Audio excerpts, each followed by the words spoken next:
So this video is going to go over the employee management aspect of Sweep and Spec. So there's two parts of that. There's the actual employee kind of organization tool, and then there is the time clock section. So for this one, we're just going to go over how to, employee management in general. So you can, this is just kind of a deep dive. This is myself for an example. So this is what you would see on your end for each one of your drivers. So you would have name and last name, whether they're available or unavailable to work, what their phone number is, license plate number, any notes that you want to leave, like in case of emergency contact, when the last time they got a raise was, whatever it might be, the hire date, what their birth date is, and then the employee's hourly wage. And then I know some people pay by the night, so we've got the nightly wage there. So just kind of a basic employee management kind of system. And then this is where this whole section is directly tied to the inspections, the quality inspection. So in that video, we went over how the driver is graded on his overall performance at a specific property.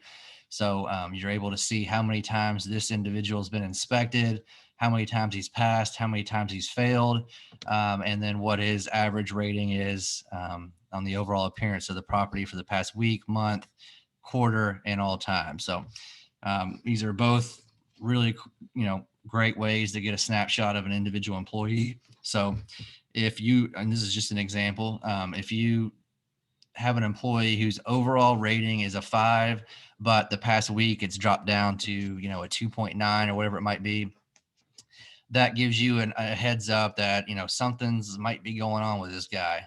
He's usually does a great job. This past week, he's really been slipping. Or, this guy had a great quarter, but this past month, he's really been falling off the map. So it gives you a heads up on any problems that might be there that you wouldn't otherwise know about. So if, like I said, if someone had a great rating and then they were slipping, that gives you a chance to talk to them before they either quit or you have to fire them for whatever reason. And we all know how it is with employees, life being what it is, someone's, mom might have died, or maybe he got in a fight with his wife, whatever it is. And you would never know about that unless you specifically asked.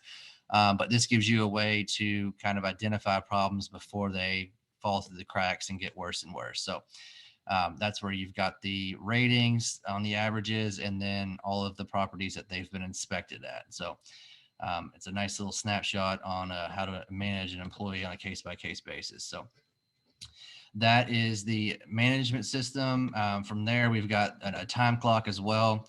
So this is all really cool because it's not, I wanted to come up with a way to try to keep someone from ripping you off. So there's two ways that we do that. Number one, the time clock is geolocation based. So when an employee tries to start their shift, they have to be within a mile of the main of your headquarters, your garage, whatever it might be. And then from there, once they hit start shift, they're within a mile of the system. Also, the driver will also have to enter a unique code that gets texted to their phone. So I'll give you an example here. This was just texted to me. They enter the code, hit confirm, and it clocks them in at the bottom. It also changes their status to clock in and lets them end their shift when they're done. Additionally, they can also hit this button here for start lunch. It'll pull up a timer that shows them how long they've been taking their lunch for. So that if you have a 30-minute policy, an hour, whatever it might be, they go over or under, they can't say that they just lost track of time. They've got a timer right there. So and then if an individual, this is all stuff an employee couldn't see every other employee, they would be able to see their own. So for me, for instance, I had a lot of, I was spending a lot of time sending out timesheets or telling a driver how long they had worked for specific shifts, so on and so forth. So with this way, they're able to click their name and they'll be able to see a snapshot of everything. So they'll be able to see how many hours they've worked in the past week, how many hours they've worked in the 2 weeks, and how many hours they've worked over the month.